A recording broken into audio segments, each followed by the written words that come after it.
As such, I'd like to call the meeting to order. My watch shows 12 minutes after 7. This is Tuesday, October 27th, 2009.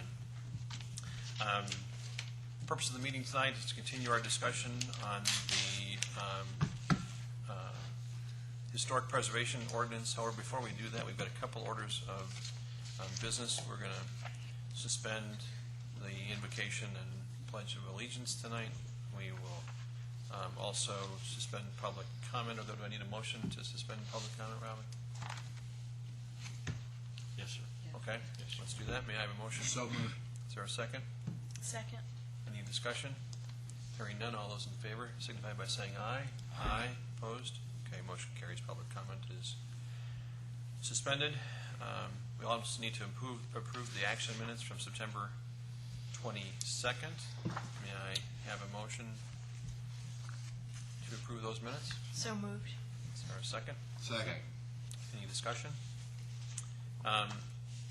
Robin, was that the meeting when we chose to actually vote in regarding the removal of, That was the only motion that you made. was to During the remove entire- the right. entire section? That wasn't reflected in the minutes. I know it's action minutes, but the fact that we took a vote, Yeah, you know what, I don't have that in front of me, but I'm pretty sure, I thought I had put a motion to that. I haven't, Excuse me. There weren't very many motions through these meetings, but I believe that that was one. Or that you, maybe you didn't. unless I missed it. It says, the first one is motion to close public comment. The second one is a motion to approve the action minutes. The third one is text amendment to the zoning ordinance to add Article 13, historic preservation. Staff updated the planning commission and the mayor and council's decision to defer. Mr. Hancock commented, as well as others. After lengthy discussion covering pages 1 through 12, various edits and changes were made. You have decided to add additional time.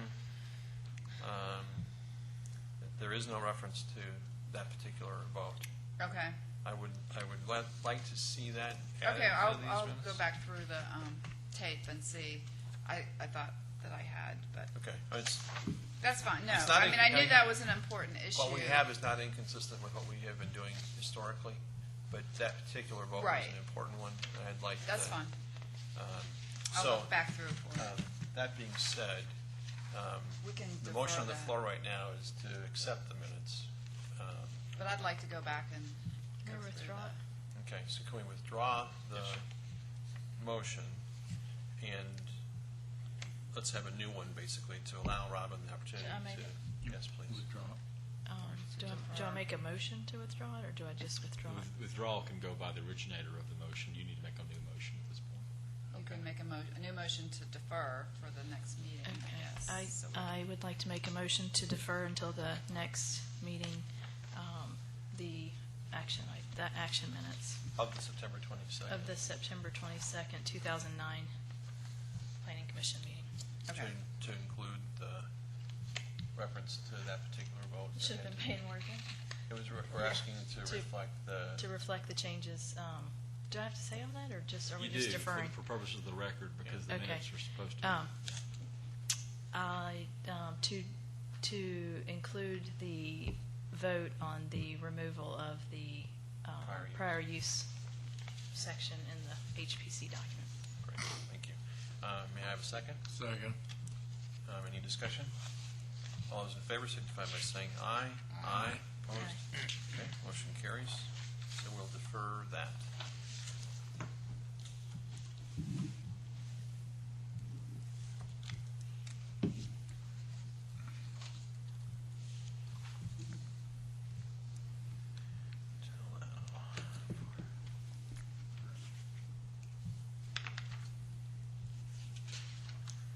Because that was a 7-0 vote reflecting that. I mean, 4-0, 7-0? Pardon? No, on the original. It was a 7-0 vote on that particular, On the Okay. original? Right. on the minutes that we're asking to reflect that.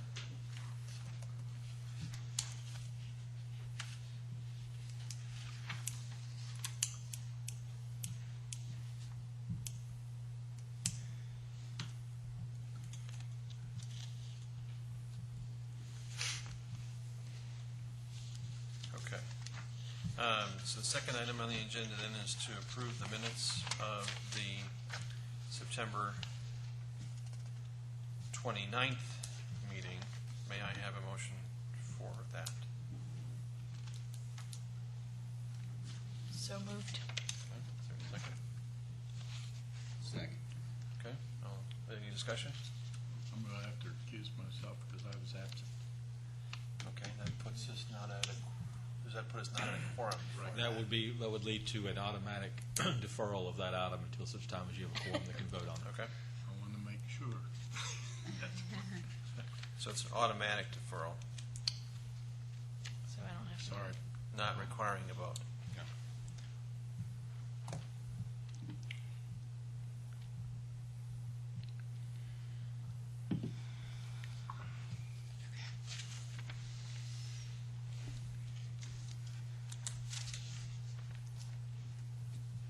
Did you like the minutes? as a group? Not like there was. Minutes were fine, except it said that I wasn't there, which I wasn't. That was no accident since we were going line by line through an ordinance. right? Yeah, I think he was fishing. No, Strategically. I wasn't. I've got Not that time. plans. Okay, thank you very much. Okay, the next item on the agenda is to continue our discussion of the historic preservation ordinance. Robin, do we need to sound that any differently than, Yeah, just, I'll just go ahead and read the item and Okay. then we can start discussion. RZO 904, text amendment to the zoning ordinance to add Article 13, historic preservation. This item was deferred by the Planning Commission on August 25th, deferred by the Mayor and City Council at the September 21st, 2009 meeting, and October 19th. To allow the Planning Commission to continue the review, is scheduled to go back to the Mayor and City Council on December 21st, 2009.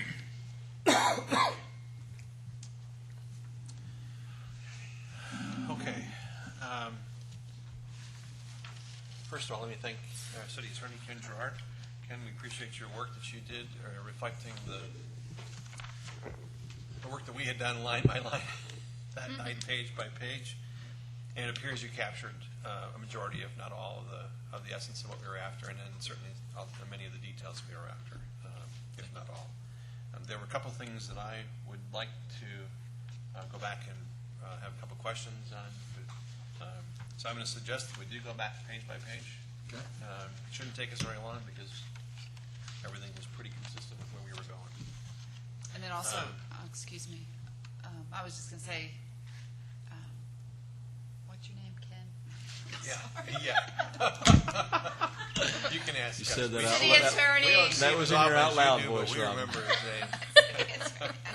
You know, 7 hey, o'clock. I can't even remember my I'll respond to children's that as name. well. You're the attorney. You, hey, you. That's my children. And I guess he can speak for himself. I did- But he it- did talk to George. Yeah, Mr. Ragsdale and I had a fairly lengthy conversation on Friday morning, going over, I think, some of the points that he had. Now, I don't know if those are points you all had as a body, but they were points that he had, and I thought we made a lot of progress, and quite frankly, I think we were in agreement on everything. But again, I think, given that I'm here, I would like to hear them directly from you, and then I will try to tell you what George had advised me in real time. And his discussion with you was regarding, with direct regard to the minutes, not minutes, but the changes forwarded to us by Robin. So it's the working document that we Sure. have from you. Okay, great. And you've gone over those, correct? When Well- you emailed it. What we have, the most recent thing that Robin sent us Right. had the benefit of Ken's input on there. The document we were working off of the time prior to that reflected the changes that we had asked for. Right. It did not have the input from Ken. Okay. So now that we do have that, And, Mr. Chairman, if I could just add one point, Mr. Ragsdale, and again, he volunteered, which I was happy for him to do, indicated that he was going to then incorporate into the document that we had been discussing our kind of agreed-upon language and then get it out. He's not had a chance to do that yet, which I'm not going to fault him. I mean, I understand. Yeah. But that's the next thing I'm waiting for, is to see what he puts. So it's not Okay. reflected in. That's No, we don't. correct. all right, It's not. well, you probably will find that our discussion is consistent. Absolutely. And George and I think, I don't recall if it was Thursday or Friday of last week, also had a conversation when he confirmed he was not going to be able to be here. And he advised me he was going to have the conversation with you. I did not go point by point with him, but we did talk about, in spirit, the things that we had discussed at the prior meeting. So, okay. So in reference to pages, I'm going to work off of the new document with the page number. Okay. You have it in front of you, so. Yeah, The hard I copy. printed it out and wrote comments, so I'm good that way. Anybody have any comments on page 1? Okay. None? Okay, I don't have any there either. Page 2, any questions or comments?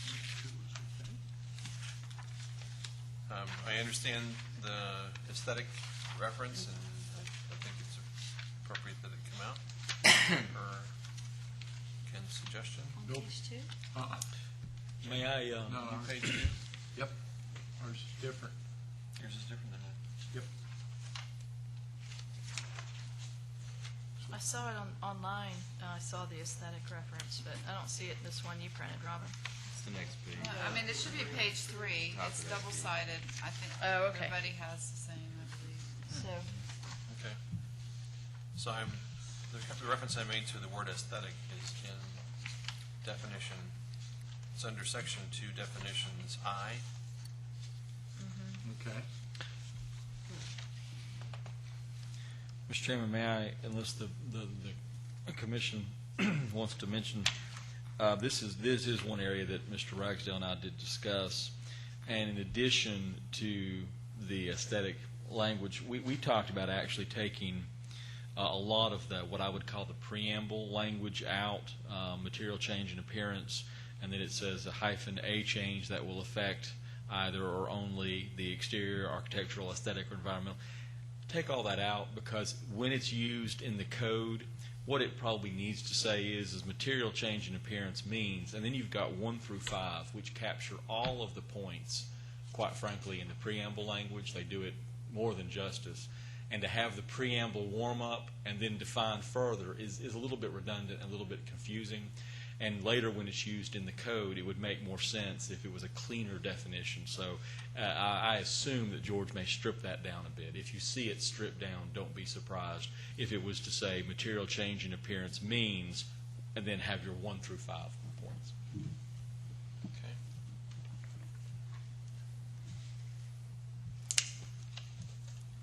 So much for that.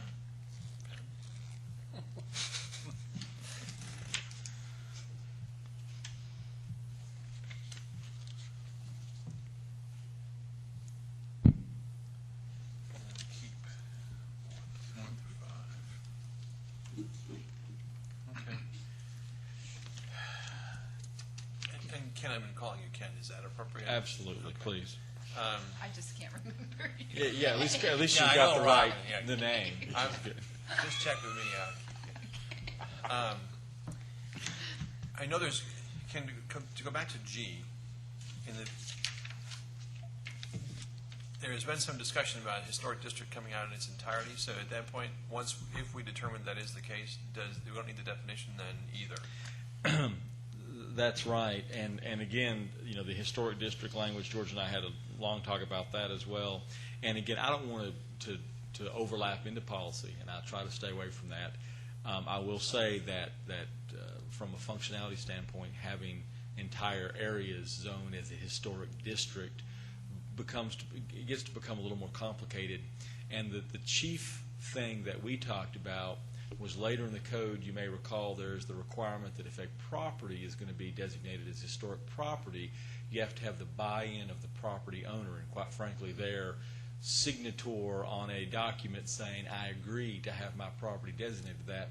If we are going to have a historic district, I am of the belief, particularly given some of the requirements, that before I can do any sort of a change to my property, I have to basically seek permission. That if we're going to designate a property or an area of several properties as a historic district, this code is going to have to reflect clearly that every property owner that's going to be encumbered in that historic district is going to have to sign off on being included. And I hope you can understand that's going to make it terribly difficult, I think, to ever have a historic district deemed as such. Well, I look at historic district and we had a lengthy discussion to this with the benefit of the of the folks who helped, or who created, the document that we're working from. They did great work in doing so. But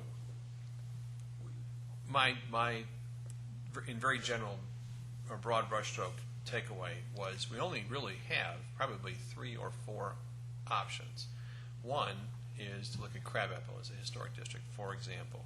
2 would be Birmingham, and 3 would be like all of the city of Milton. There aren't a lot of other concentrations of structures today that could constitute a district unless we were looking at even, in a more, even broader brushstroke way of looking at that. So that being said, we'll get to it later, the whole discussion about contributing versus non-contributing, and the whole discussion of, like you said, the landowner, the property owner agreeing. It's probably simpler if we recognize that it's likely to be difficult for us to strike or not strike, but to create a historic district, and as such, simplify the document. That's right, and always remembering that later on, once we have had a try at historic properties, the ordinance could always be amended if it was felt that maybe expanding it to include districts was warranted, once we've had some attempts. So that being said, is it inappropriate at this point to strike the definition of historic district if that's likely to be where we're going later? Does anybody have a strong feeling alternatively to that? Could you restate that? What I'm saying, If where's likely to be where we're going later? To strike, to to strike not use a historic historic district, district. because if we only recognize that there's going to be one of those 3 scenarios I just described, and let me pose the question to Travis and Joan, who are in attendance as well. I mean, is there another example you can think of that I had not mentioned in the description of those 3? I kind of agree with where Ken's going with it, that, if we get the concentration of buildings in the Crabapple area that we deem as historic properties, then it would be easier to then create a district surrounding those properties, and then later on, we could go back to contributory versus non-contributory, and it'd be much easier in that method. Okay. So that's consistent with what we're saying, Curtis, is if we recognize that we have that challenge today, we don't have a concentration that we can necessarily use as a qualifier. We contemplate striking historic district in its entirety. It still allows for all the other protections for individual properties and individual homesteads, but strikes the district of preference.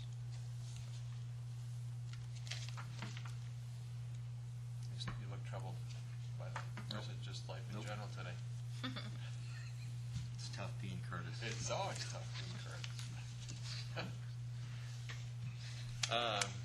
So strike? Is that what I'm hearing? Or I'm just glancing take- back over that section, just to,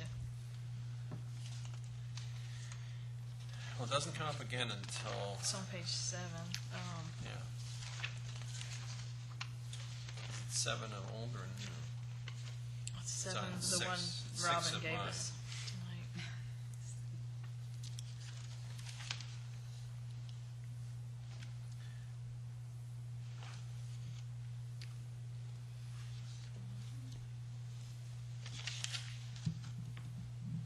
Well, there you say strike it.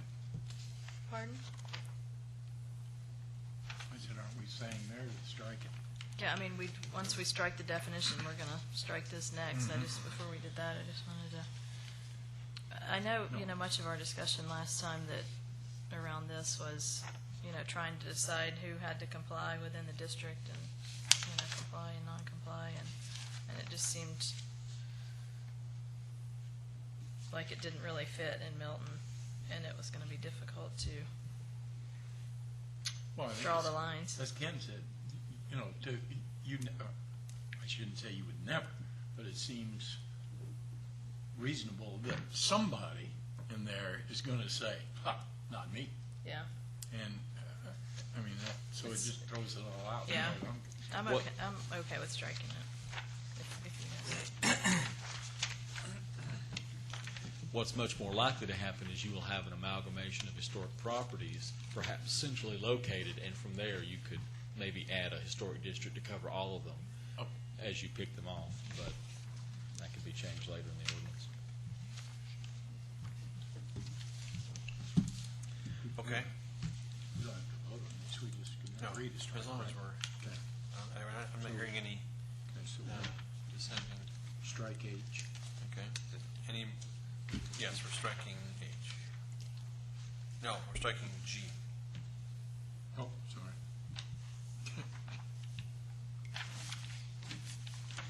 And Mr. Chairman, I told you wrong. I think I, material change in appearance, even if historic district is gone, would remain in to cover historic properties. Yeah. So I misspoke. Okay. Okay. That makes sense. Did anybody have any questions on I- H? I'm sorry. Maria? Is that where you are? Yeah, that, I was just looking, the preamble that you were talking about taking out of, That's page 2. it's page 3 on mine. If you want to get technical. But anyway, do we feel like 1 through 5 covers the wording environmental features and landscape features? I know number 5 talks about structures and walls and fences, but I just wonder if there's other environmental features that we wouldn't want changed that would constitute a material change in appearance that we would lose if we take that.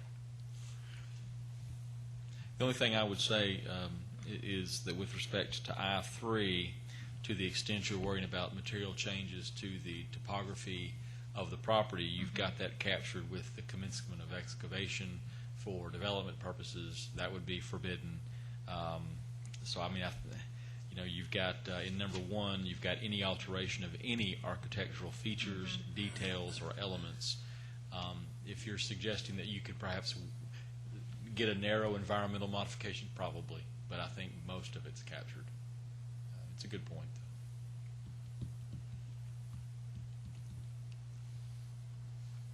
Did you have something else in particular in mind that you wanted to include?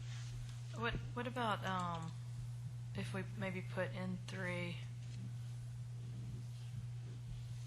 add something? I mean, just expand on number 3 a little bit, including changes to environmental features or changes to landscape environmental. features. Environmental or landscape features.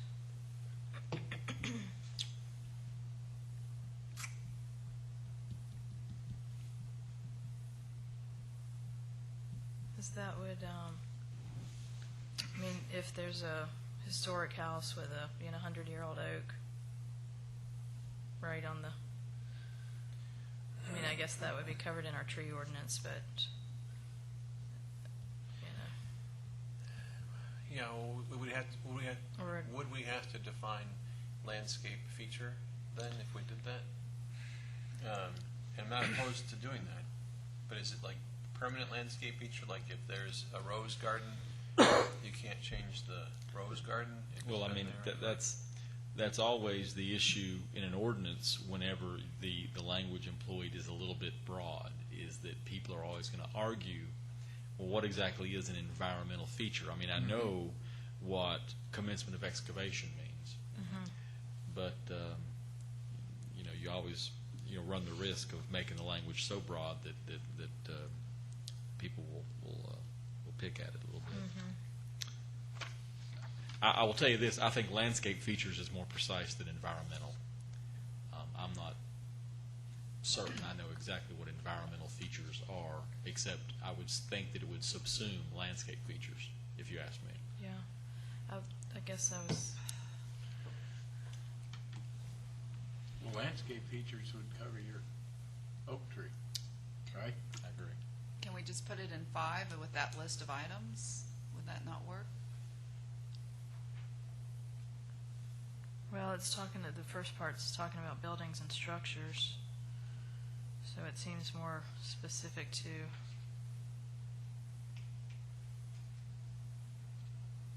things that are built, not necessarily, Can we say, That's why I was thinking. or of any 3. changes to landscape features to include but not limited to removal of, well, I'll just suggest a word that may not be definable, but landmark trees or gardens or but not limited to those things.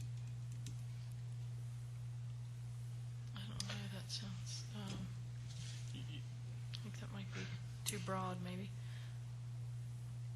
Travis, did you guys have any run across anything like this, or Joan, when you guys were? I think we had some of the same argument. I mean, it's environmental versus landscape. I was thinking the same thing as, what if you have a rose garden that it might not fit under a tree ordinance, but it's been there 200 years. Yeah. It's famous for it. Or a hedgerow, or A rock. I mean, yeah. the rock has just been sitting there for. Plymouth Rock. No. well, the Cherokee Rock or whatever it's called, right? Yeah, exactly. Which could be good. That big a thing. Yeah. I need to go see that, but I guess I risk getting shot, right?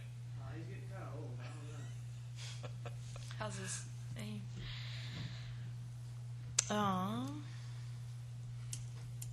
Well, if you use landscape features, which I think covers that, where would you put it? Paul, you were, Well, Carrie's suggesting in 3 because it's really only the excavation. that's right, okay, so it's Because commencement that, of I mean, that's the stuff that would get hit with a bulldozer, and that's.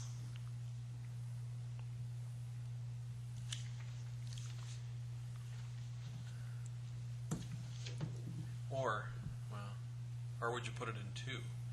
It's you're talking about the structure there, but you could also say Or. inclusive of landscape. Well, the features. excavation is more the grounds, though. So I would. I mean, I think. That's I like think. for construction purposes. Oh yeah. Well, maybe you could put construction or renovation.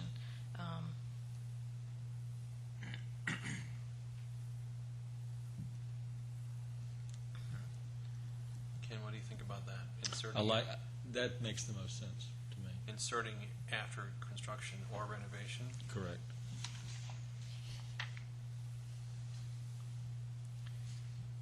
The destruction or material change of any landscape features.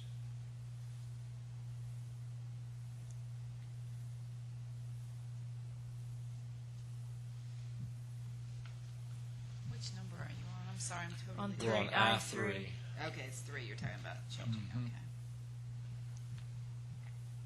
Commencement So of what was your proposed wording? Commencement of excavation for construction or renovation purposes. The destruction or material change to landscape features. Or including landscape. I'm sorry, my brain is like not coming up with anything.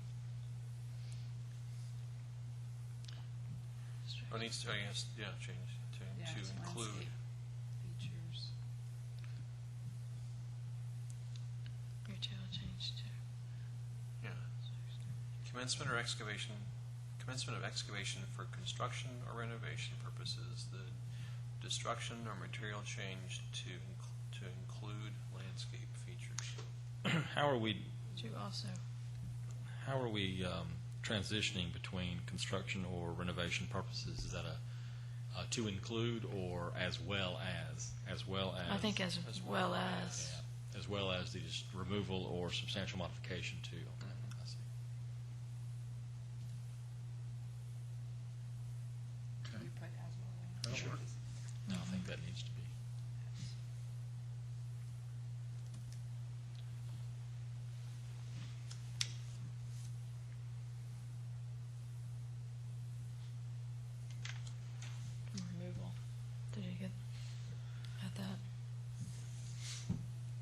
of destruction and material change would include removal, right? Yeah. Okay, all right. Okay.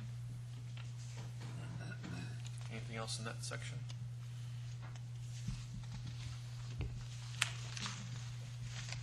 Okay.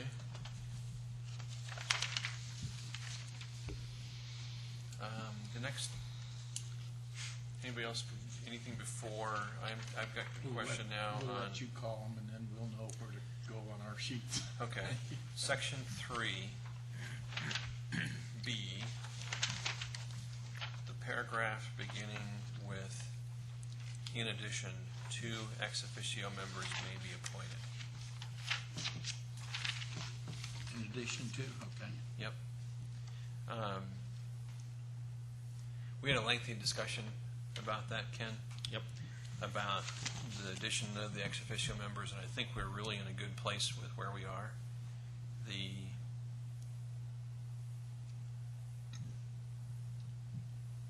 And I think the question you had was, I'm sorry, not question, but you recommended that the ex officio members be appointed by the mayor and city council because they created and will appoint the HPC members.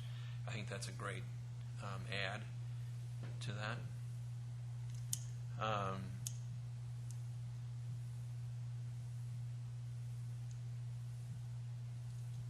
By adding the ex officio member from the DRB, they're also a non-voting member then, as this is defined. Which I think was consistent with what we had said last time as well, that all the ex officio members should be non-voting.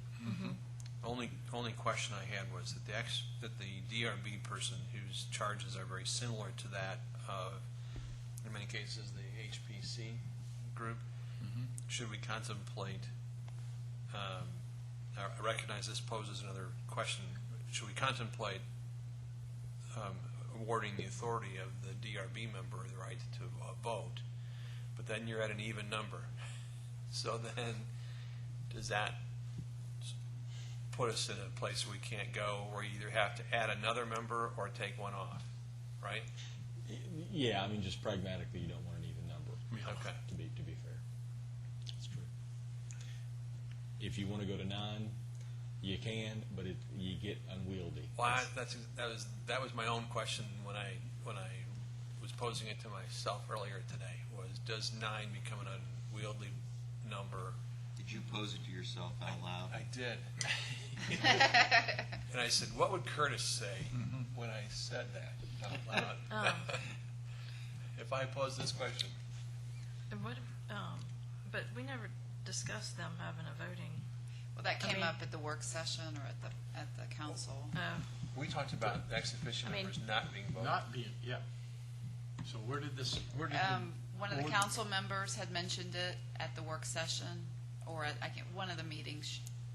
It was mentioned about having the design review board member to be a voting member, and I responded that it was because it would add a even number, and then it was kind of Yeah. dropped as Same far as conversation going. I had with myself. Right. Travis, you had a comment you'd like to make? My only comment on top of Ken's recommendation on here would be maybe have it so that the commission recommends the 2 ex officio members and the council approves them by vote. Because I think the commission's going to know better who they want to have as the 2 ex officio than council would ever know. Yeah, and I think that was kind of where we, I mean, I'm certainly okay with the council having the approval on it. Yeah, I don't think that the wording precludes that. Actually, I would expect that.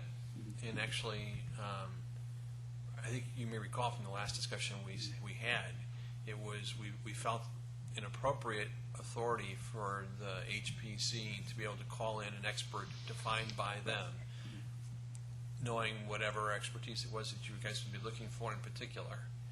And so that would be consistent. Do we need wording to say that? If that's the way we want to go, yeah, we would need to reconfigure that paragraph a little bit just to provide that the HPC on the ex officio members would be a recommending entity, and then the council would approve. Okay. very strong.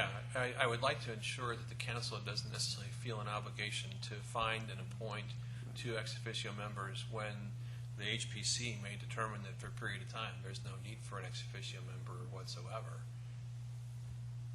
And then you call upon them at some point in time, and at that point in time. Well, you've got that covered. The use of may in the first line there is discretionary. They Mhm. can choose not to. Okay. Maybe. So that being said, Ken, where would you suggest we add the wording that would define it as at the HPC's discretion, that, not necessarily discretion, but that Recommendation. at their recommendation of the two members of the council would then have the authority? In addition to ex officio members to be recommended by the HPC and approved by the council who do not own property in the city limits, et cetera, et cetera. So, two ex officio members to be recommended by the HPC and approved by the council, then going down to who do not own property. To be recommended by The HPC and approved. HPC. In fact, I think I like and ratified by the council. That further demonstrates that it is more of a ratification than them coming up with it on their own.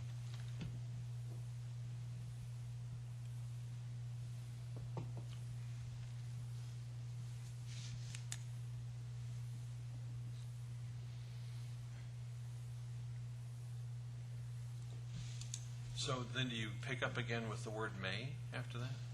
I'm sorry.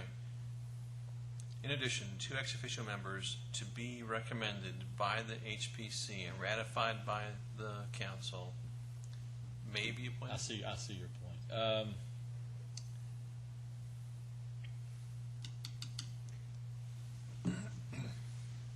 Hold on one moment.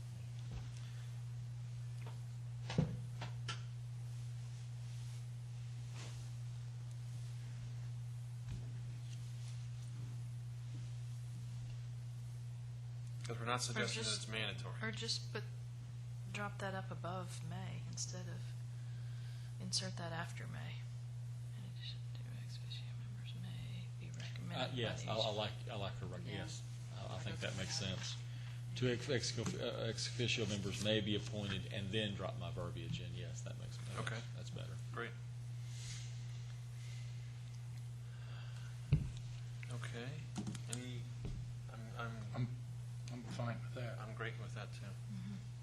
I just have a problem where we started with the reasoning behind this allowing The ex officio members? to vote. Right. The Yeah, board we haven't to vote. resolved that. Oh. From the design review board. to have I'm a okay vote. without it being there. Okay. I- No, I- I didn't want to jump in ahead of that. So. Because I recognize it becomes unwieldy pretty quickly. Think about us as a board of seven. Add two Mhm. more Right. voting members to that. Mhm. It becomes really a challenge, I think. So I think that- you're in agreement that it should not? I am. Okay. And I'm also thinking that the DRB member who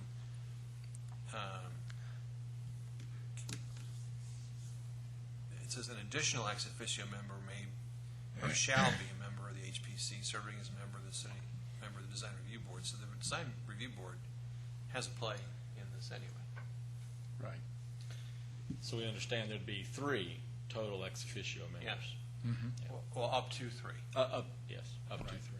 Yeah. At least one? It's not suggesting that I think you used maybe the appropriate, could be. Shall be, appropriate time. an additional ex officio member shall be a member of the HPC serving as a member of the City Design Review Board. I mean, that's a definite, right? Doesn't say it's the chair of the DRB or anything else. no, It says that's an there will important be a question. Is how is representative. it determined who that DRB member is? Mhm. It says appointed by the city, by Down below. themselves, Yeah. Down below it says, to be Sure. appointed by the design review board themselves, because they're going to have the best idea of who's the most qualified, because I think that the HPC is going to have a lot more concentration of experts than what the design review board is going to have. Right. agreed. Or should it just be the chair? Well, but the chair may not have that expertise. Ah. Or you feel comfortable being, maybe not. I mean, right now, it probably would be who's the chair now, but we don't know who's always going to be the chair. Who's the chair today? Terry Herr. Oh, yeah. Okay. All right. All right. So that being said, Fred, are you comfortable?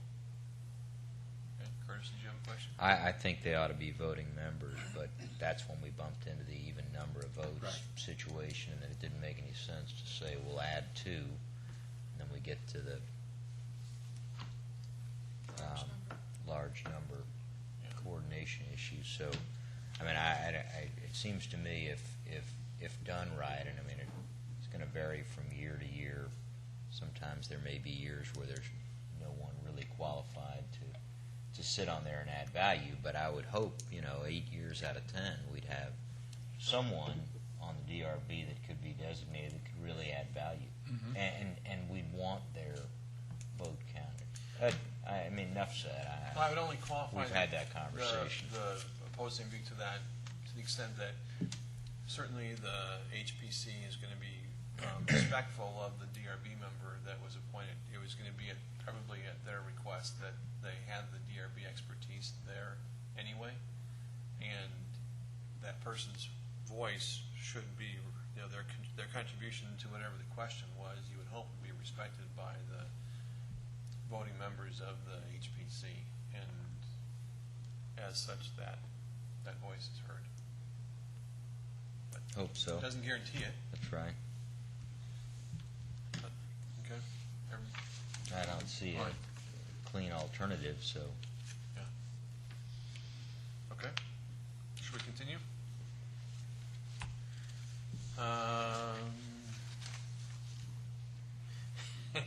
We had a discussion.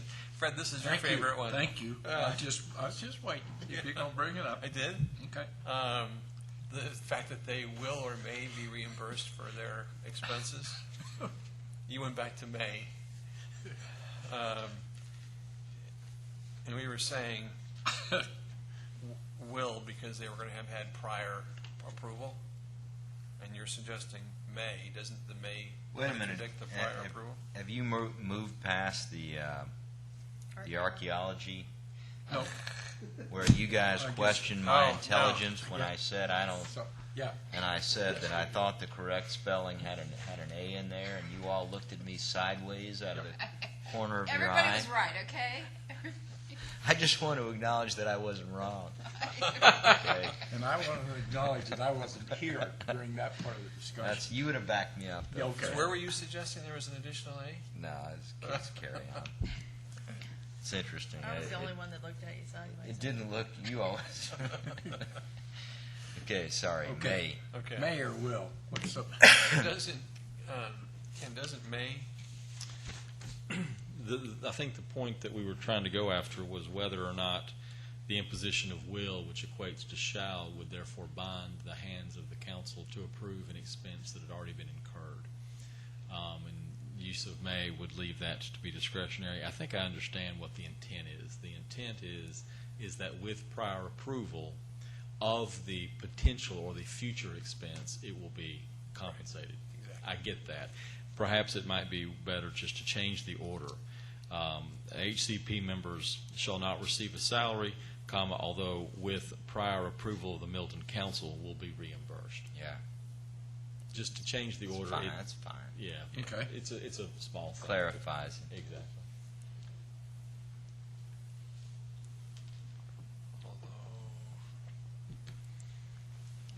Ken, Prior approval. the whole question was, when we got to that point, was, wait a minute, we don't have that in any of the ordinance on our planning as we print Right. off all these thousands of pages and everything. Right. So that's what stirred that whole thing, or it probably gone right on by. I understand. Yeah.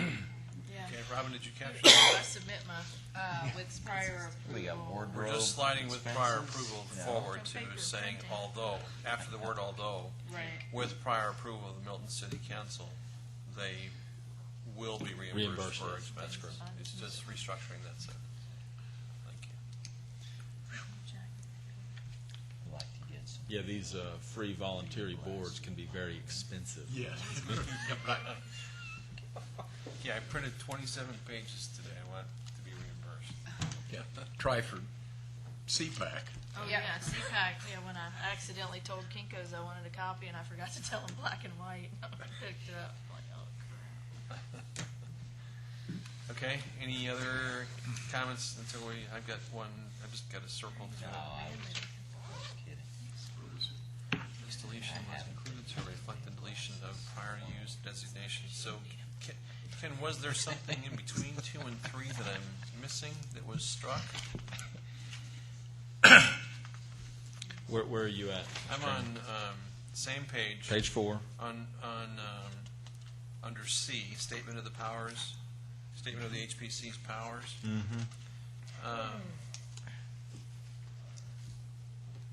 If you go down to your comment where it says, it's in pink, the deletion was included to reflect the deletion of the prior use designation. Right, it's number 3. Just You don't number have 3. that. Yeah, So it's the 3. old 3. So I'm sorry, Robin. It's the old 3. It did say, or says, recommend to the Milton City Council specific historic Oh, I got properties it. to be designated by ordinance as eligible to receive historic preservation prior use recognition. So because it was the reference to the prior use, we deleted He it. didn't have it That's- struck on his, What? Well, this is the old That's- one. in his old copy. He's trying to use 2 documents up I'm here. trying to refer to the old one and Ken's new one, so I'm good. Okay. New That's page right. 5. Does anybody have anything on new page 5?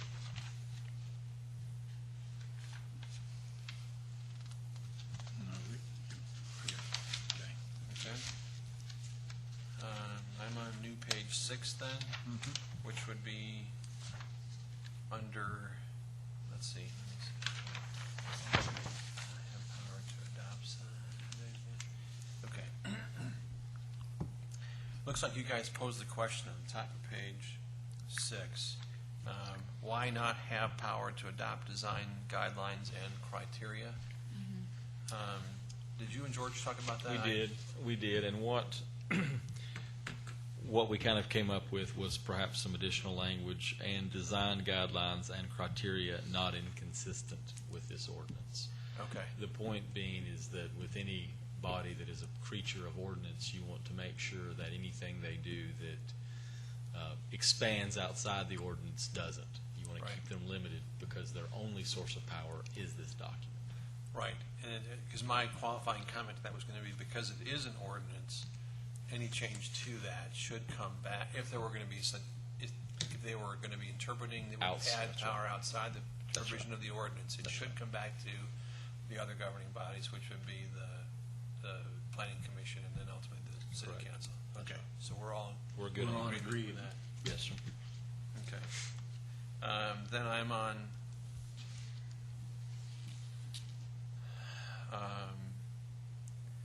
F, the new F, where you're saying, do not delete this statement. We questioned that only because we wanted to make sure we weren't precluding our ability to, we weren't compromising ourselves for grants or other funds. And when George and I spoke about that, his thought too was the statement in F simply redundant from E, which requires that the HPC will be subject to all the conflict of interest laws. I could go either way on that. I tell you, between having it in there and not having it in there, I think my preference would be to have it in there. Okay. I don't see what harm it could do to have it in there, just to remind everyone. right. Yeah. So to keep that. Yep. And I'm sorry, if I can go back, I apologize, I didn't make a note. You said, going back to the top of the page prior to E, what was the language you were suggesting, Ken, that addressed my question about? Not inconsistent with this ordinance after, and Yeah. design guidelines and criteria, not inconsistent with this ordinance. Right. It's very, very common language. With this.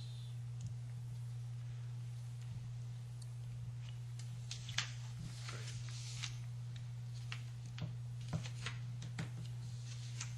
Okay. The next question, or next comment I've got is in Section 5, in your comments, it says the Planning Commission had a long discussion whether to include historic business districts in this ordinance. If it is the council's preference to not address districts, then there are further edits, deletions to make the ordinance consistent with the position. Otherwise, the section should be reinserted.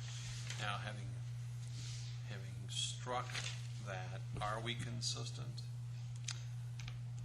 I think we need to take out historic districts of the very top line under Okay. section Right. 4.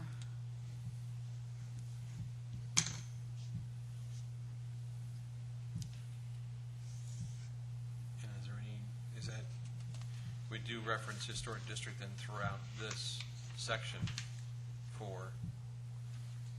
It would have to be struck in all cases, Robin? Yeah, I can do that. That's fine. Okay. Under 2. Number 2. Yeah, all the way down. Yep. Historic. And then we got to take out the whole CB, which it becomes B, designation of the historic district, Yeah. under section 4. That one has to be That's what struck we'll get as to well. next. I haven't flipped the Right. page yet, but Oh, okay, sorry. I'm still It's where on it our says. same page. Oh, all right. All right, so the entire section B, then, the designation of a historic district comes out, Correct. correct? What about where it says, or showing boundaries of individual historic properties? Do we have to get rid of Is that on part? 3C? C. A map showing boundaries of individual historic properties? Or, It needs, everything before the first comma needs to come out. The map showing boundaries of individual historic properties, but I don't think you need a map showing district boundaries, because we're not going to have a district Right. anymore. So it would be, C would be a map showing boundaries of individual right. historic okay. properties. Yeah. So, and classification, Mm-hmm. i.e. contributing and non-contributing, which is our big discussion, comes out there, and we're showing boundaries of. Right. Are we, is it repetitive then? What about the classification of So that- individual? It reads, a map showing boundaries of individual properties therein, or showing boundaries of individual historic properties, or does the first of individual properties therein come out, because that's. All that referencing- goes out. It's All going to right. be like 7 words, a map showing all the way down boundaries of individual historic properties. Oh, That's got all it. it'll have. Thank you. Put their own boundaries in. Yeah. All right. And then B, section 4B, I suppose, comes out altogether. Yep. Which eliminates our whole very lengthy discussion of contributing versus non-contributing. That was really, we really struggled That's right. with that, and boy, this makes it a whole lot simpler. Now we can put it to work. Because we also had a whole discussion about the and or in there, because your addition of and made it far tougher than we had intended if we Well, were to be there. Yeah, and I will tell you that is the attorney that works for me that looked at this. I will confess I think that may have been him delving a little too far into policy. So I'm either way on that, because I'm not. That's not a legal issue, quite Well, frankly. but having struck this, it's immaterial. Well, but the same But you language do is it used in in historic historic property as well. All right. And We're going to get there. Oh, we'll get there, yeah. We'll get it under D. Yeah. Or C, or we. No, it's now it's in D, but will become the new C. C, right. All right, let's go. All right. Anybody have anything before the middle of that page? Okay, so what I've got on this one is, Well, I just had the, well, go ahead. go ahead, Fred, where were No, you? I was, the only one was, that I had was the question on replace with yeah, the and or. That's all I had. Yeah, okay, so, that's really not a legal issue, members of the commission. That is a policy issue. And if you think that a historic property needs to have that condition, what I would call condition precedent, that it has to be at least 50 years, then you keep in and. If it's not required, or is fine. And I'm really not in a We have position to. comments from the Yeah. recommend that. That and makes it a lot more restrictive on comparing it with the sample from the DNR. And it says at least one of the following reasons. So there's no, it's one of four. And It's I'm, not- Yeah. I would think of something like, excuse me, I wasn't alive when JFK was shot, but the book depository from which he was shot is a historic location, but the event that occurred there was less than 50 years ago. right. So if you include and, you kind of struggle a little bit. I think it further defines some stuff. And I mean, we might have a building that's 150 years old, but it's not an outstanding example of a. Well, you think Structure about the, representative yeah, of you its think about needs. the examples that we were giving the other night, and it was, I think, and Travis, correct me if I'm wrong, it was the intention of, because we are trying, let me say it differently. The discussion was about whether or not we should be trying to be more inclusive or exclusive. And there is value, I think, in trying to ensure that we preserve things that are not just, as Travis points out, historic because of structure, that it could be location, it could be event, or whatever. It may be that it was historic that we planted the first Christmas tree the other day at Webb Road and Highway 9.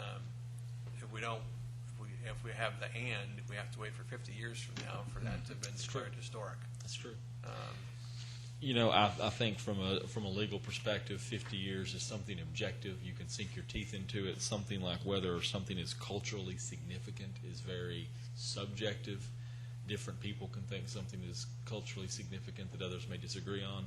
But at the end of the day, that is a policy issue. I think I thought 50 years was picked because it got back before avocado green in kitchens, There you go. and that was the. It would make you preserve your kitchen. Right. But being an antique collector, the same question every day. You know, define antique. You know, is it, you know, in cars for license, it's 25 years. Yeah.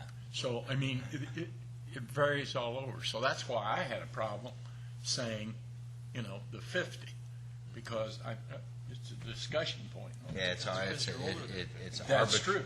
It's Yeah, arbitrary. and I am antique. Yeah, I'm sorry. Sorry. Go ahead. No, I just.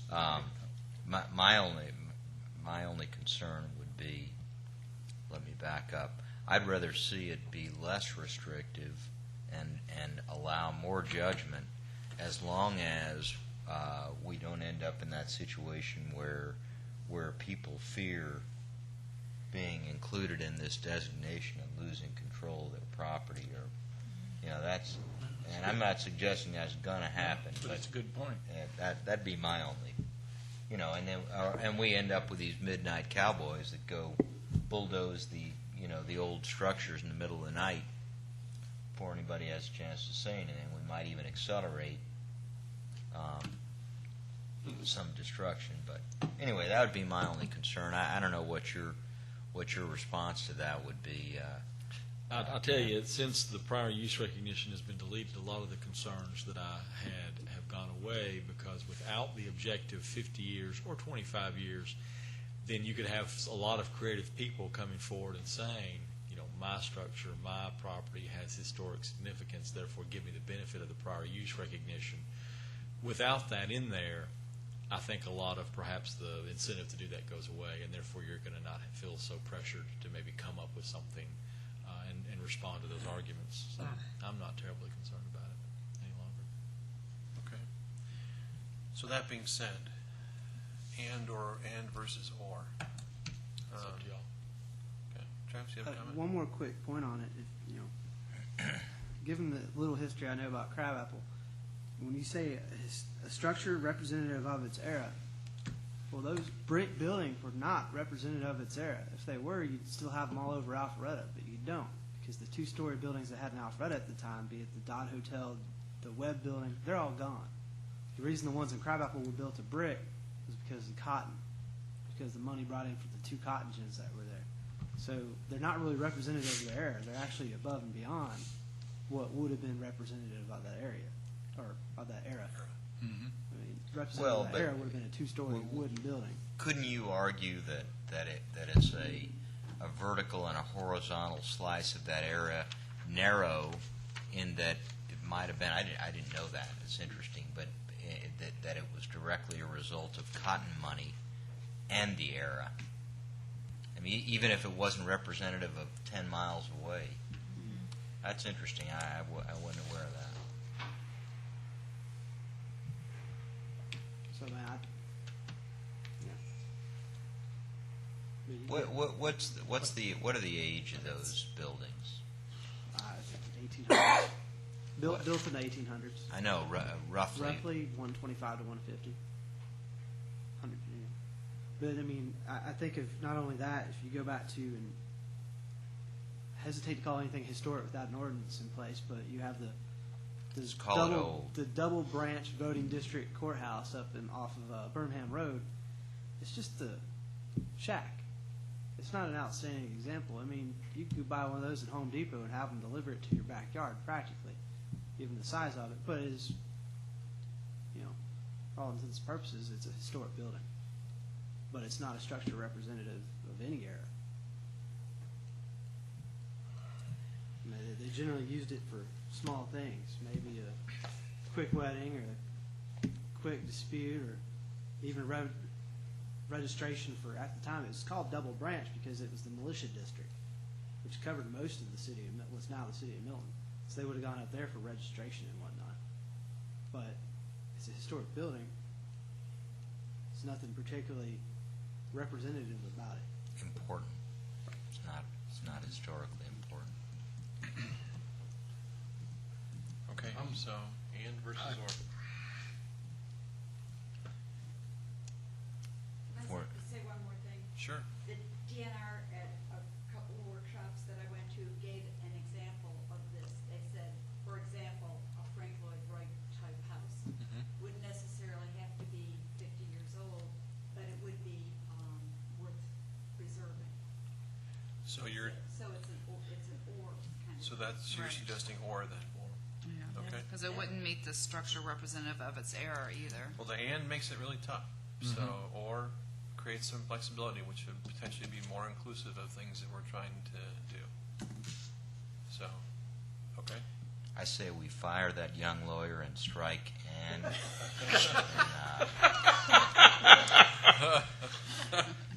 I'm fine with all Curtis is known for very decisive. heads roll. Heads roll. understand. We don't tolerate any kind of funny Sometimes business. he's known as Fireball. That's right. In He this was case, fired we're gonna yesterday. fire the attorney. Fireball. So we're going with or. We're going to go with or. Shooting But do we still have struck out at least one of?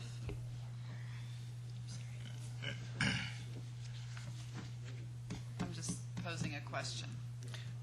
It doesn't need to be there, because if it's not there, it says for the following reasons, And then you get but the or and Okay. make clear what. So we're changing a, the and to an or, correct? Yes. Okay.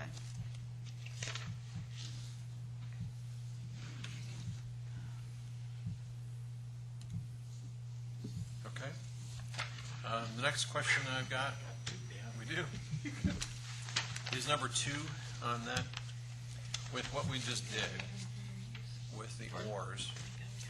Let me just read that. No building, structure, site, or object shall be eligible to be designated as a historic property unless it existed on the same property since the incorporation of the city of Milton. Curtis, was Birmingham in place prior to the creation of the city of Milton? It was.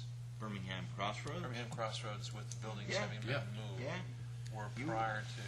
I'm just trying to Yeah, help, it's help, just have make you sure help we're me not gonna remember lose what the anything. timeline. Remember, you were on that committee. Oh, I that, know. You're the one that helped move it. You Why didn't not? I'm just remember? saying, I want to make sure that Yes. was more than 3 years ago. He Yep. just wants to make So sure he's not that- going to lose that building. If that's the case, I'm okay. I'm just old and I don't remember If time. Curtis's building's okay, then we're okay. Yeah. He's trying to put me on record for, I don't know what he's got a scheme. I don't know what it is, but I know he's up to something. You walked right into it. Okay. No, Curtis, I just happen to have it on tape right here. Remember, you said When you said, Okay, I have nothing else on that page. Anybody else? Okay. The next page, which is page 9 to me, which is section, let's see, it's under old D, numbers 4, 5, 6, and 7. I'm not gathering why those are highlighted. That was part of George's question to me, whether it was consistent with the, Georgia Historic Preservation. Page yes, Georgia Historic Preservation Act. It's After the old. It's the old new section, 11. Old D, or D, so it's after that, it's right It's after that. the new D. It's new D, A requirement for adopting an ordinance for designation of historic yes. districts. So then go to points 4, 5, 6, and 7 on my copy, they're all highlighted. I Right. didn't understand why they weren't rushed. Well, basically, George wanted me to double check what was in the Georgia Historic Act, Preservation Act, and everything was okay except actually on number 3 on page, the new 11. The only difference I saw was that instead of to be published in at least one issue of the principal newspaper, the act actually calls for 3 times, 3 issues of the principal newspaper. Okay, So I changed that to be consistent, but so everything, more is better, more is better, I guess. okay. All right, But everything else was okay. all right. And then I'm okay with that. Seems a little excessive. Well, yeah. It's more onerous than the zoning Okay, procedure. so then section 5, application to HPC for certificate of appropriateness. It's referencing historic districts again, does that get struck? I'm sorry. There will be no reference to historic district in this code. Right, Okay. we'll go through, yeah. So, do you see where I am, Robin, section 5? Bottom of page 12. It Yeah. starts with A Yeah. and would go throughout. If there is any other, I don't see it Yeah. at a blink, but, Yeah. Well, Yeah, everything that's- after that, it reference Yeah. historic district has to be struck. There's some back here too. So we'll take care of that. okay. Yeah, Carrie just pointed out that historic district is referenced throughout D as well.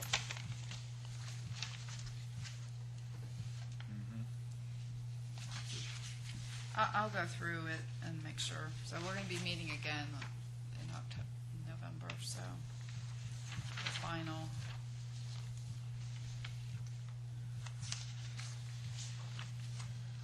Okay.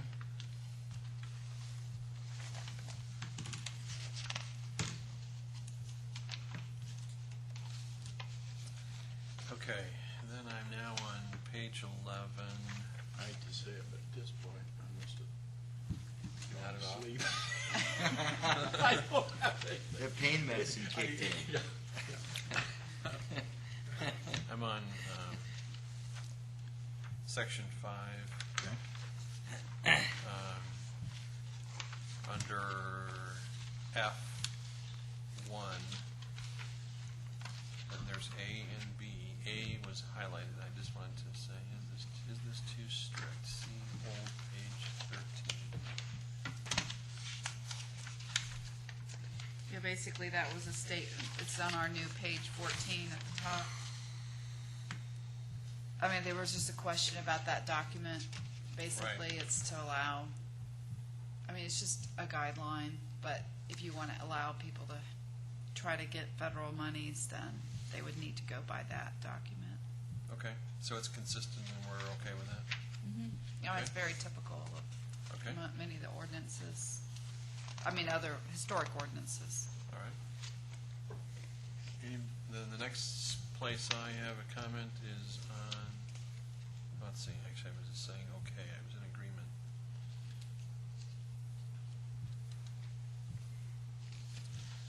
The next place I've got a question is under, boy, I guess it's still the same section, section 5.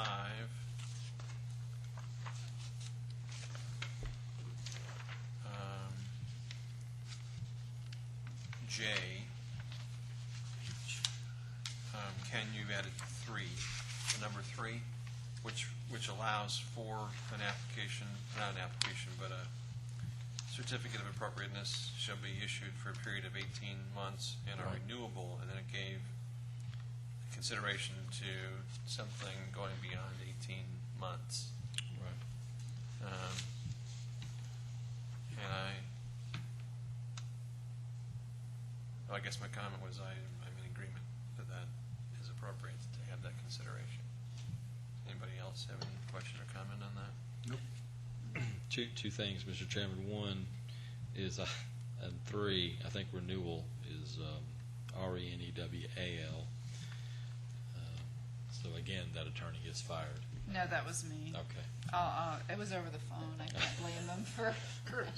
No, we assumed that was Rob and I. He suddenly rehired again.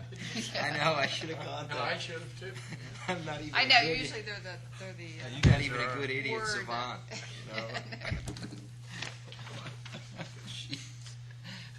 And perhaps just to further clarify, we might want to put in there, this is very common with building permits and other kind of land disturbance permits, that you get one renewal and not to have it read infinitum where they can continue to renew and renew and renew. So perhaps And is that added as a 4, or is that added as a? in that language, and this is just something I would ask you to consider on the fly, the applicant may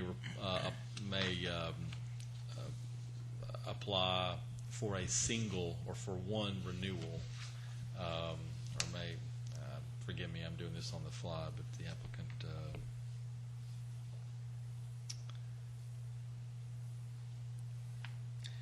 Why are you qualifying that with one renewal? So it doesn't So they like don't suddenly say, okay, well, I didn't get to it in this 18 months, I should be entitled to another 18 We can't wait months. 5 years to do the whole. again, Well, having to go through the process again.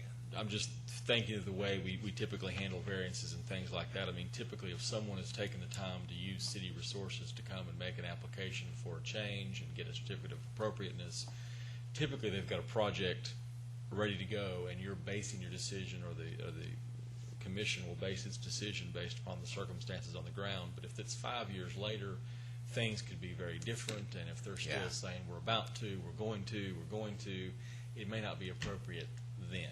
You wouldn't be precluded from applying for a new. Absolutely not. Yeah, in 36 months. My only thought on that is that these projects would be small almost by definition, because there's not much that's big around here. And I mean, I'm in the process of stripping away some aftermarket additions that were on top of old things that are original floors, original ceilings, original. That's already Really done, tedious to do Uh-huh. that right. But 36 months, you ought to be able to get it done in 36. Even I ought to be able to get it done. Are you worried about one of yours expiring? No, I mean, I'm under the radar. I'm not applying for any of this stuff. So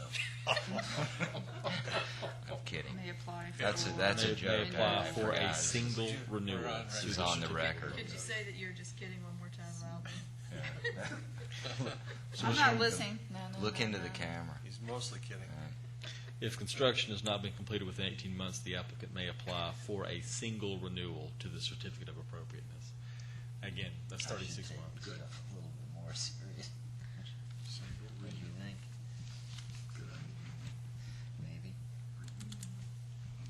Renewal with an A.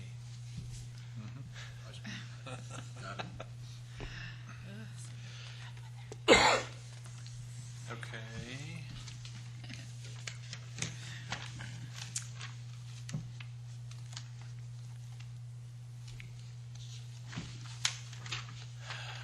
Then I'm on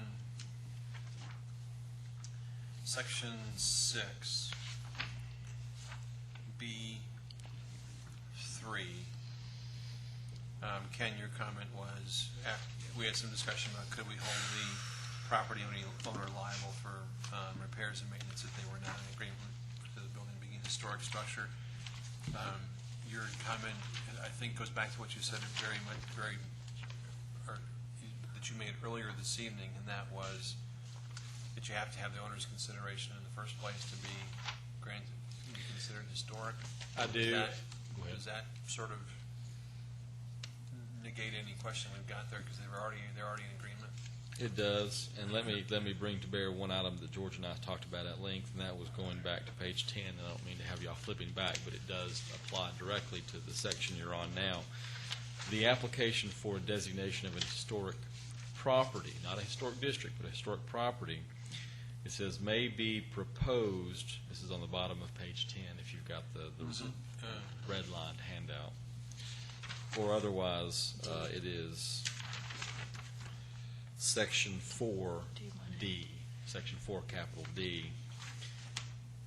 It says an application for a designation of a historic property may be proposed by the Milton City Council, the HPC, and then it identifies these various groups that could recommend or make a recommendation of a historic property. C is what George and I had some trouble with, and it says that any group seeking designation for a property that does not include the property owner must include a sworn affidavit. The way it uses any group could almost mean, I'm sorry. Yeah, I'm sorry, Ken, I'm not where you are yet. Right after the prior use section. Yeah, after deletion. We're on, we went back to page 5 since we weren't able to talk on that one. Yeah, we're on, and I'm not using Robin, so I'm sorry, Ken, cite it for me again. It's right after the deletion of the prior use, that whole section that was deleted. You should Okay. have that portion, and then right after that. So It's it's the D. Yeah. D1. The only point I'm making is that I think Okay. when George, I'm there now. Yeah. Got it. Little C. when George supplies his tweaks back to you, you may see this language modified a bit, because in sub C, when it says any group seeking designation, it suggests that you have to have the property owner's buy-in, but by the way it's parsing it that way, an argument could be made that if the city or the HPC makes the recommendation, property owner buy-in is not required, and we are going to require the property owner to agree to this designation irrespective of who originates the request. So George has that language? He does. Yeah. So, Okay. which, going back to where we were, that takes care of my concern, Mr. Chairman. That was the point I was making. Okay.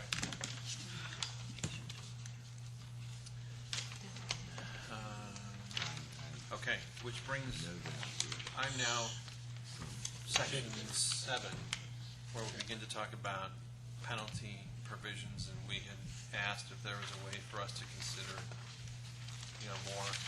more significant. There is, and there are. Mr. Ragsdale and I talked about this as well. If that's the preference of the commission, then what I would recommend we do is add our own penalty provision without hearkening back to the zoning code. There's no requirement that we do that. Some jurisdictions do that, and it makes perfect sense to do that, but you don't have to. And we could draft our own, and to the extent that more teeth was needed, we could make the penalty for a violation being the maximum penalty allowed by state law, which would be $1,000 per offense per day. So while one day's offense will certainly not carry that great a bite, particularly for certain developers who that's just a cost of doing business, once you get past 30 days, you're talking about real money if it's a citation per day. But that's what. And that's the 21 maximum says. allowed by Georgia state law. It is. Okay, Travis, you have a comment? Well, I was just thinking penalties. We saw some of the places and some of the research I did that not only was it a fine, but they would, if Jail you time. demolish the structure without permission or without a permit, they could the municipality could prevent you from developing that piece of land for Right. up to 10 years. Yeah, there was one section that said not less than 3 years, I think.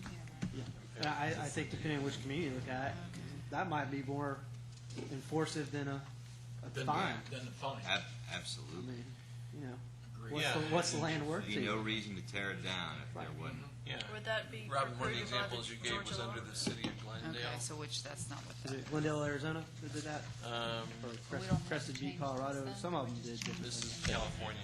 Okay. Do it that way. That's fine. I'm sorry, somebody was calling my name? I made one of the examples of what Travis is referring to is one of the documents that you forwarded to us was the California reference where there was highlighted in red. It was under the city of Glendale, section C.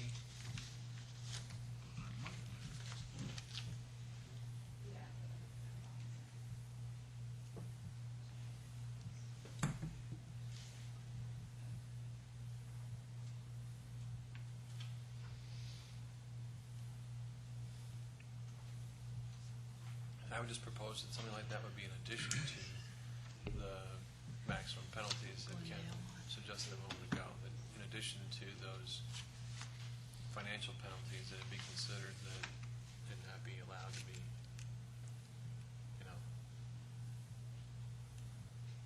So, no, Maybe no problem. no permits. you see that a lot in tree ordinances with respect to clear cutting in Georgia, where if you clear cut your property, you're precluded from seeking zoning or land development on the property for, penalty of 5 years. Okay. So can we ask that you guys contemplate crafting something that would be inclusive of that kind of language? Can we just copy it? Yeah. Well, I haven't read it for exact copy, but in addition. Yeah, and I think it's really good language, too, because it contemplates that the way it's enforced is by way of some sort of interlocutory order by a court. I'd have to think about that. I don't know whether that's necessary, quite frankly. Because it says that said penalty should be enforced by civil action filed by the city attorney and adjudicated by a court of competent jurisdiction. Maybe it just stops after filed by the city attorney, period. I don't even know. It could just say Or not even say, just say for a period of enforcement. 3 years from the date of demolition. Yeah, period. If anything, we would get the lawsuit where someone was seeking to free up permits, and we could defend ourselves by way of showing their noncompliance with the code. Okay. So we can. Ken, question? When we put the word demolish, Yes. we had a case back several years ago in the drugstore business, downtown Atlanta, whereby they were going to demolish the hotel. And I think they took one floor out of the hotel and said that that qualified as demolish. Well, our attorney said no. Went to Supreme Court, and it was all about the word demolish, what it meant. that mean? So I think in historical preservation, we need to really look at, somehow define what demolish means. I tell you what, that's a great point. I mean, because this is the sort of thing that will be litigated endlessly, as you know. Yes. I would recommend that perhaps Robin could go to the City of Glendale ordinance. I am sure there's a definition of demolition in that ordinance, and perhaps extract it and dump it into the definition section here, just so we have that carved out, because Good. inevitably the lawyers would do nothing better than spend fees on what Yep. the definition of demolition is. Well, we never thought we'd get to the Supreme Court, but we did.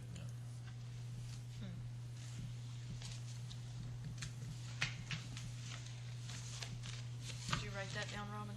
Yeah, I got it. How'd you spell it? Glendale or Demolition. demolition? Sorry. I actually like the one for Fredericksburg, Texas. Yeah, me Better. too.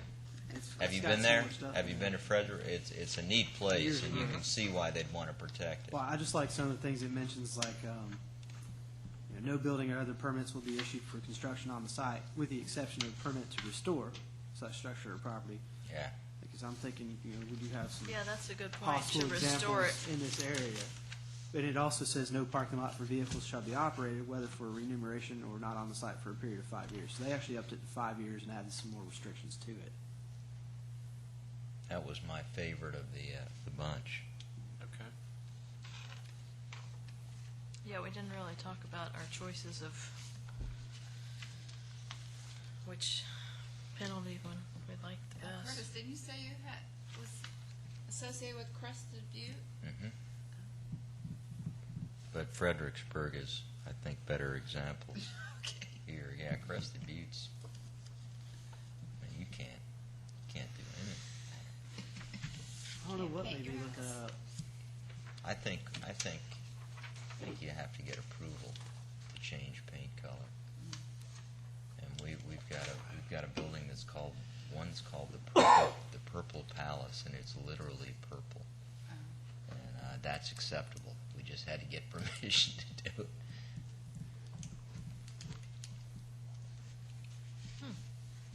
So I think that we can Business you work do. on this, the actual penalties, when we have more people on present, maybe we can have further discussion about exactly what we Yeah, well, I want. think that, I can get just the this brief definition of discussion demolition, yeah. is a huge step forward in the direction we go. We know that Ken's suggestion that there is an example in Georgia state law that has a maximum financial impact that we should contemplate including, which is a great starting point for a financial penalty. And then if we can make it even tougher by adding a combination of Glendale, California, and Fredericksburg, Texas, where California, one suggests can't do anything for a period of, and then the Fredericksburg is, in addition, or only allowable is to redo, restore such structure or property. I think we could end up in a pretty good place. Okay. I think.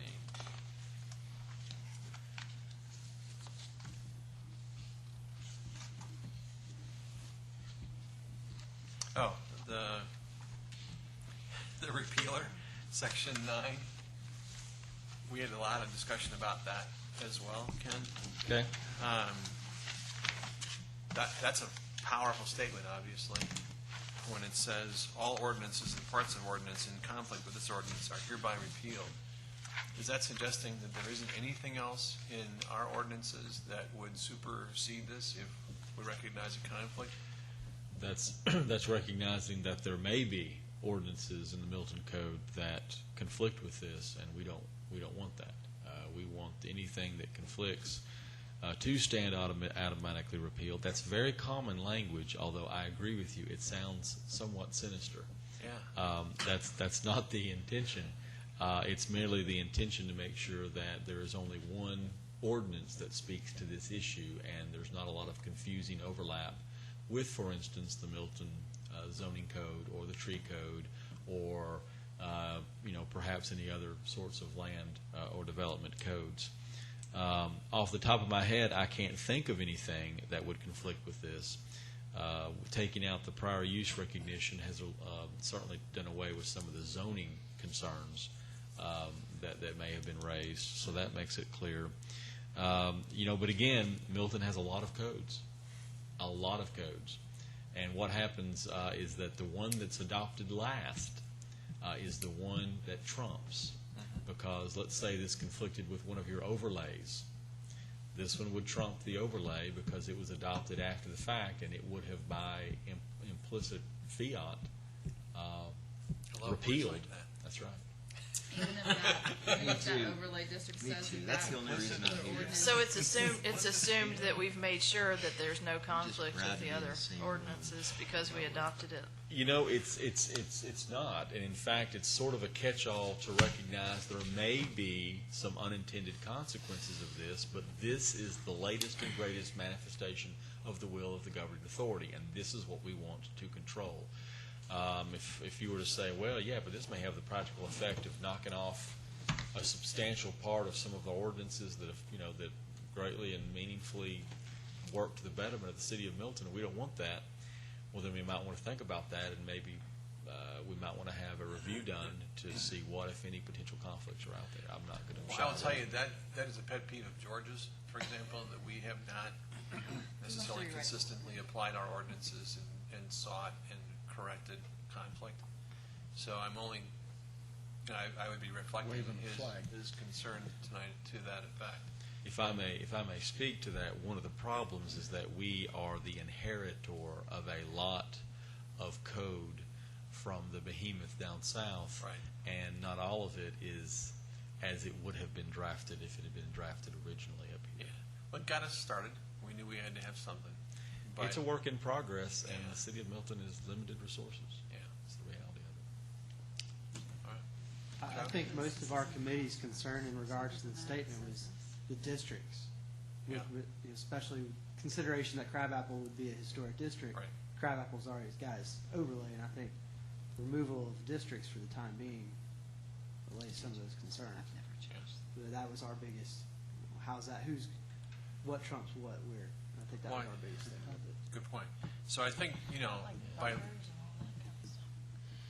doesn't address bumpers in the ordinance that we just reviewed. So those types of things would still be in effect. You know, Robin has alerted me to some of the language, and I tell you what we could do. You know, it's if you wanted to tone it down a notch, you could say that any ordinance, if there is a conflict between this ordinance and any other Milton ordinance or enactment, this ordinance will prevail. So you're not talking about a repealer.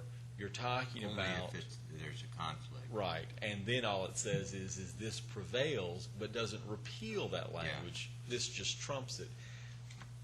You know, on a scale of 1 to 10, what we've got now is a 10. That's more like a 7 I like as far 7 as the better. strength Yeah. of it.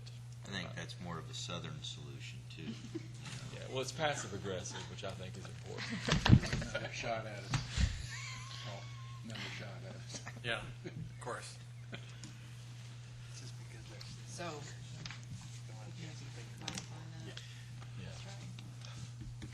So what is it? But no one knows of an example where there is a conflict or an important conflict. My concern would be the overlays. Well, that's what I just showed him, was the statement where in the overlays, we always talk about this is the God of all ordinances over everything. It's Mother, unlikely, let's call it the mother of all ordinances. it's unlikely you're going to see a conflict, though, because in order for this to become effective, you're going to have your property approved to be a historic property. And at that point, are we going to be making some decisions that may conflict with some of these overlays? Sure. But at that point, the specific historic preservation ordinance is not only going to control, it's meant to control.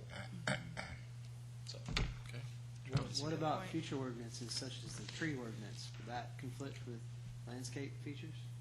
They say, Well, we're saying in this ordinance that any whatever we or the well, I just don't want them to say the same thing.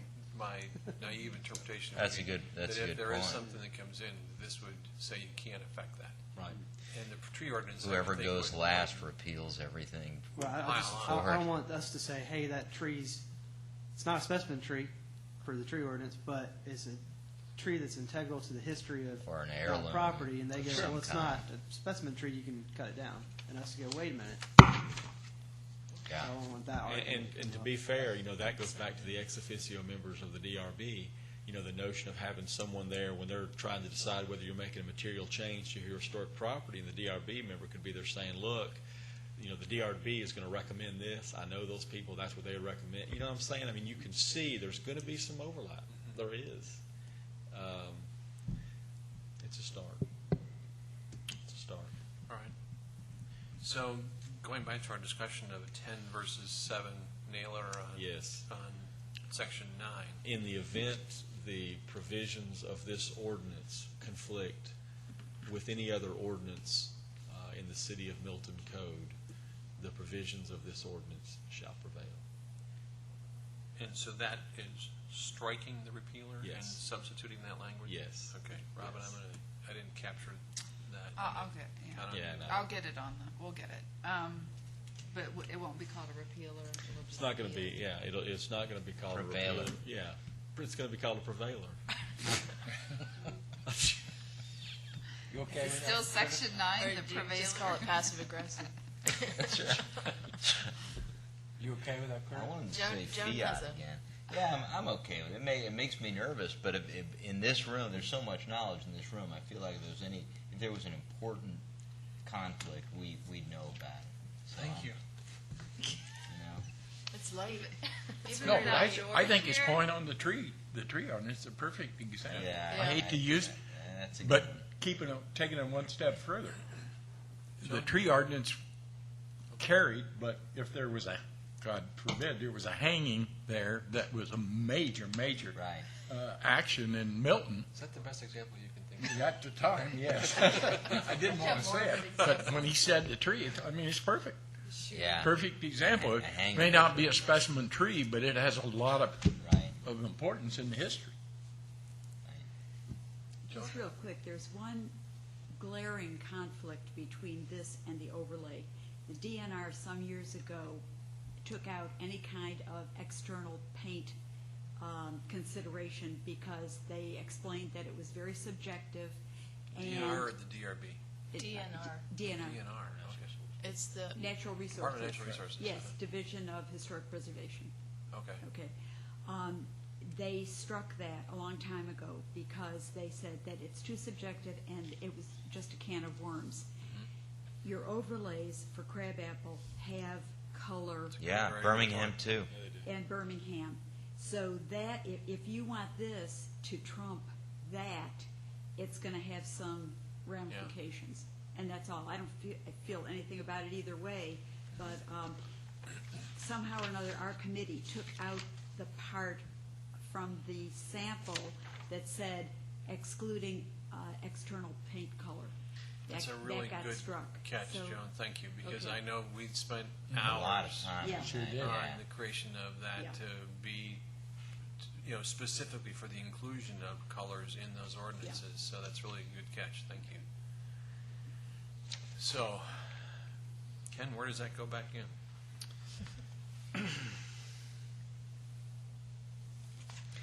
Well, it seems to me it would go back in on pages 13 or 14 when we're talking about approving the certificates of appropriateness. And, quite frankly,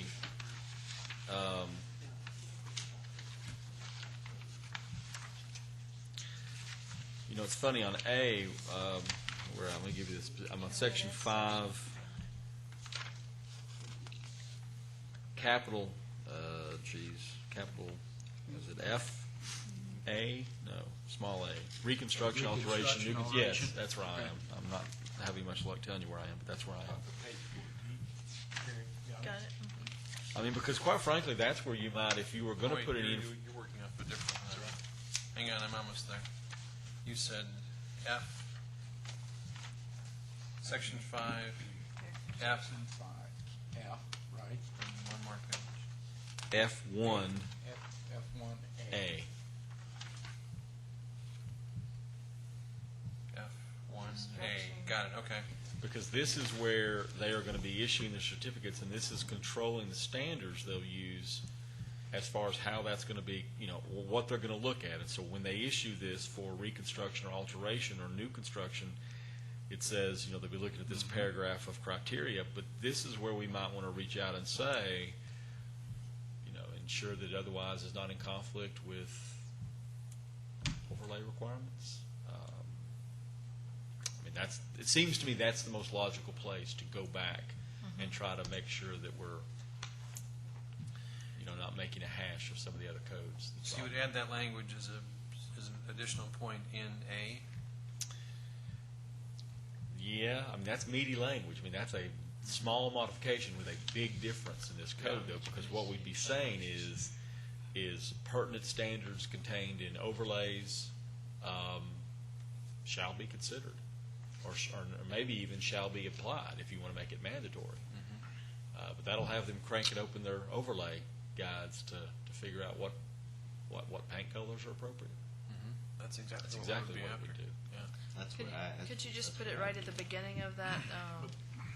If those actions conform to the overlay, Any pertinent overlay, so therefore it would be geographic specific. Yeah. conform to any pertinent overlay.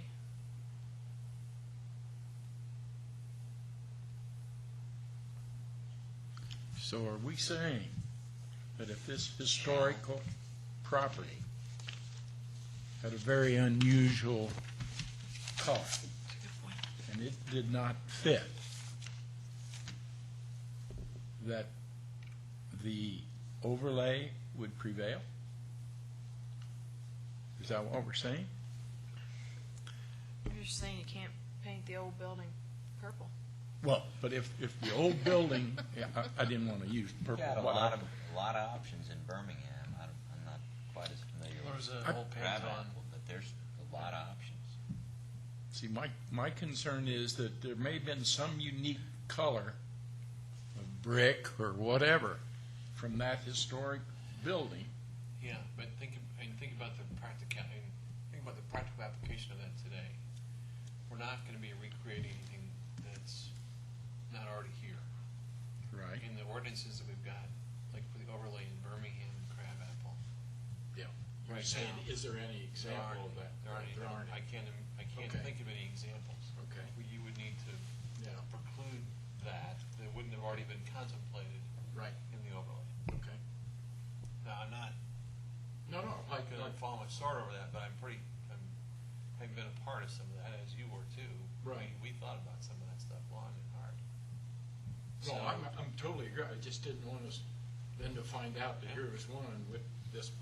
But I was going to state about 98% of what Fred said, but my thought was, what if somebody wanted to restore a building to its original appearance? And that original appearance included a sign because it once had gas, and a blue and orange Gulf sign isn't necessarily fit the colors of the Crabapple or Birmingham Right. overlays. But if 99% of the cases are addressed by the overlay, and you've got that as the example, that wouldn't preclude somebody from coming forward and asking for a consideration Yeah. to Variance. a You can go to variance BZA to get a Yeah. variance. Okay. to allow Okay. for that. That's what I was looking for, a reason that you could get out of it. But Although then you have to meet. Ken, is that, Well, you could also, you could either make the requirement of complying with the overlay criteria mandatory, or you could use some softer language like, to the extent practicable, the pertinent requirements of the overlay shall be, considered and applied if appropriate. Because, in the historic context, it may be that the overlay requirements make no sense. That could in fact be the case from time to time. But you have discretion on this point. Well, to your point earlier, though, I think shall is a pretty powerful thing. It is. Providing obviously, we as a city have contemplated requests for variances, and we've been pretty good at granting a lot of those historically. But thanks to your more recent training, I hope that we as a city take a different stance on that going forward. And I look for the same from this board. But it doesn't preclude somebody from coming forward, asking for a variance, and it being contemplated and possibly granted by the governing boards to allow the example that we gave, the Gulf sign that's appropriate to the era with those colors, outside of the Pantone color scheme that was Right. defined in the overlay, and it gets granted. But So- it so- doesn't provide for a softer interpretation prior to that, where it becomes more arguable rather than black and white. So how would that work from a procedural standpoint then, if you were trying to do something on your historically designated property that conflicted with the overlay? I guess your first stop would be a variance to the overlay requirements and then coming to getting a certificate of appropriateness. That's how I would see it. okay. So Shall or may? I think shall. I think shall too. I Are agree. you okay with that? Yes. Okay. A lot of thought and localized intelligence for those communities. What do you all think about that, Joan and Travis? I'm okay. I think it, and I only say Gulf sign because I have an example of what. Which is a perfect example. It's really, I can't think of anything in this area that had wild colors. But Yeah, right. We don't know. Right. It could be that something as simple as that building used to have stained glass windows, but those are now not allowed by overlay. Yeah. Something like that, not even paint color, but anything. I was thinking more along the lines of signage, probably, if you wanted to restore something the way it looked years ago. if you wanted. Yeah, I think they can meet it. But in terms of the level of firmness, shall or may adhere to the overlay requirements. As long as you give them an out. Yeah, right. Right. That's right. Then the shall makes it. But the standard's reasonably high, but there's Yeah, I think an argument for a variance, if it was historic property, would be strong enough to I do too. possibly, I agree. more than likely, it would come back to Good. finish out. All right. Okay. Deal. So I think we're there. No, on, Oh, what? No, on 19, just that last statement, therefore be it resolved, you didn't strike out, you put in HPC, but you didn't strike out historic preservation. You just struck commission. we Right. see that? Yep, yep. Yeah. Historic preservation needs to go. Yep, Yeah. I see. Catch.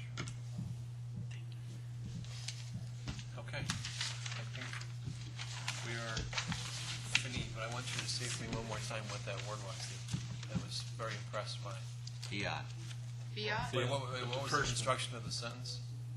There were two words in sequence that you used. They were rather I think I remarkable. see the legislative or judicial word fiat. Before, no, there was a word before it that Right. started with C. Yeah, it was, Comprehensive fiat. it was rather remarkable. I want to make sure I remember it because I like. Paul and I'd I like to use that one were again. honored Paul's using it just to tomorrow. be here. I didn't write something to my boss just so I can use that. Fancy words. When it comes to my stipend or Except my he doesn't bonus, remember I'd what like it you to was, so- consider the something fiat. Whatever it was It's not a car. It was not a really car impressive, reference. though. How do you? Is it spelled F-I-A-T? It was totally meaningless, but I rehearsed it for hours. It paid off. It sure got our attention. Yeah, but the question then Paul's would attention. come up to me is, okay, can you explain that? No. No, I heard it. You'll need to Say it catch that again. the first time. There'll be no explaining. We often are we dismissed? You can go home and rewind Okay. Granicus. Any I need other a motion. I need a motion to adjourn. So moved. Or a second? Second. Any discussion? All in favor, signify by saying aye. Aye.